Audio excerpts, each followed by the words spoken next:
Dumating na po ang ating tanghalian sa oras na alas 11:30. Oy, dalawang kanin. Ano ito, sisiw? Meron kami! Umuupak na si Paksi. Deliveran mo na lang sila.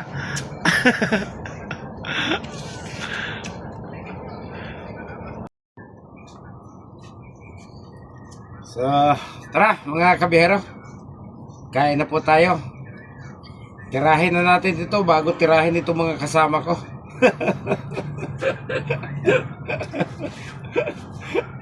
Parang napakatigas ng fried chicken ng Uncle Jan. So, ay nako. Dito kasi sa lugar na ito, napakalayo ng kainan na affordable. Kasi katabi ho niya malalaking mga establishment. So, pinakamura yung mga fast food na katulad ng Jollibee at saka ng Uncle Jams. Sa kabila po natin, nandiyan po yung Chindisitas.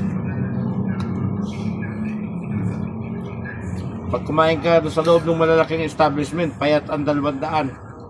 Kung abutin tayo ng 3 kain, 600. Tiyagain na ho natin itong binigay na libre ng ating mga coordinator, mga kabiyero.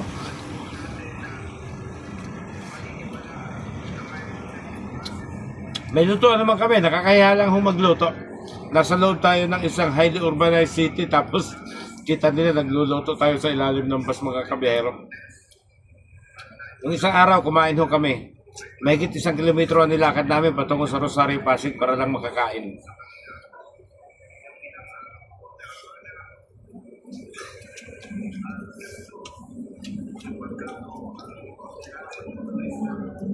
Medyo maalat ang templado ng fried chicken ng Uncle Jan.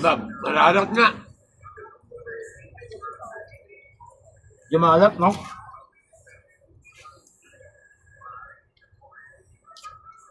So, pagtapos na kami kumain, matutulog naman.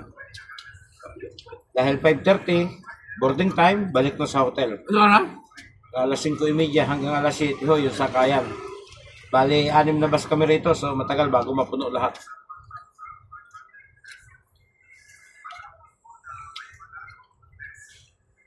Kahapon, tuwan-tuwa ako.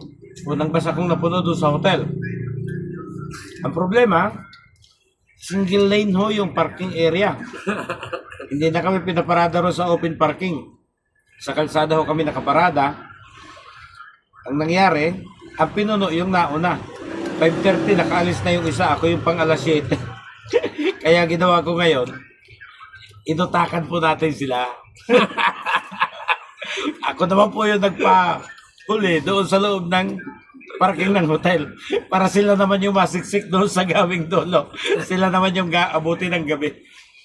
Pero ang balita ko, last day nila ngayon, pangatlong araw. Kaya ako, lagi una. Lagi una sa pila. Tapos na yung kanilang event bukas.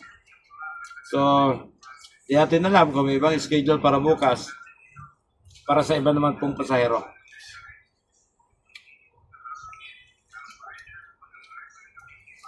Medyo may kakunatan talaga yung manok. Texas ata itong hype nito eh. Parang panabong yata ito eh.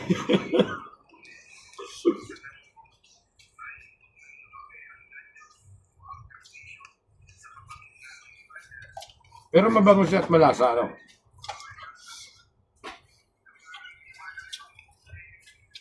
Mabango. So, Mabango ito lang. yung buhay ng biyahero.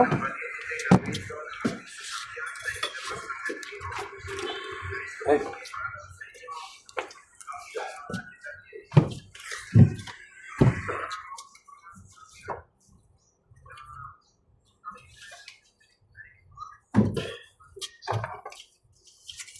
Ayan, kanin ulit tayo. Mahina ho tayo sa kanin eh. Ayan. So, si Maxi TV, isa lang daw ang kanin niya. Kaya ang kanin ko magiging 3. Ba? Ba't yung tatlo? Ay, dal mo sa akin. Ay, isa ka pa kayo kainin.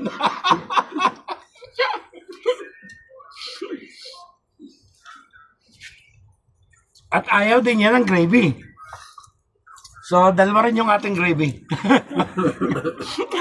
Nakalamang tayo. Malamig yung tubig, no? Oh.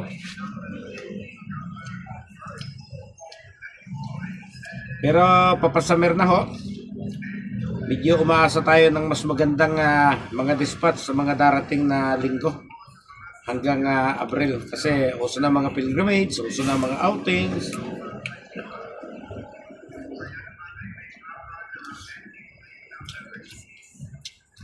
Cycle of year naman yan eh.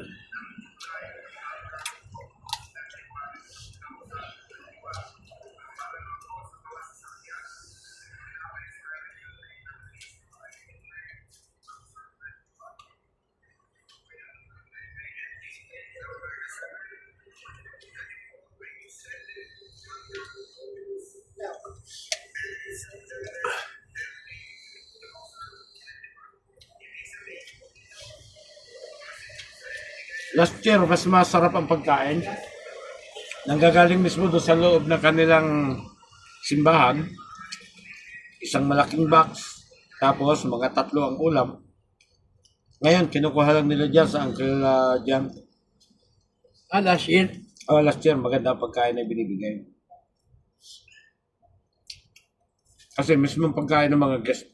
Yun ang mga sakay namin, although mga Pilipino po sila, nanggaling po sila sa iba't ibang bahagi ng mundo. Mga membro, ministro, pastor nitong Christ Commission na fellowship. At taon-taon ho, parang mayroon silang annual convention na ginagawa dito.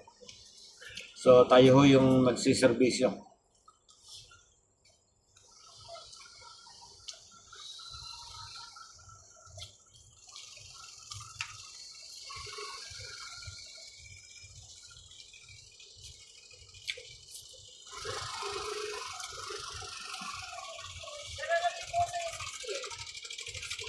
Sa kabila yun, oh. Ikot ho kayo. Yun ang si-service mo, building na yun.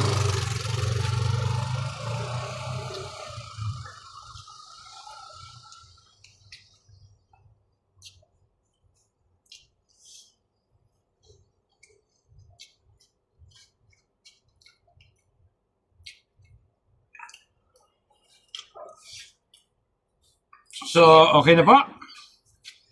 Maraming salamat po sa nag-sponsor ng pagkain. Siguro nakita po nila yung sitwasyon namin. Napakahirap po talaga ng lugar para sa paghahanap ng murang pagkain mga kabihero. Although may malalapit na kainan, tulad na sinabi ko po kanina, kukulangin yung aming allowance kung 3 beses kaming kakain mga kabihero. So hanggang dito lang po at maraming salamat. Hanggang sa susunod po.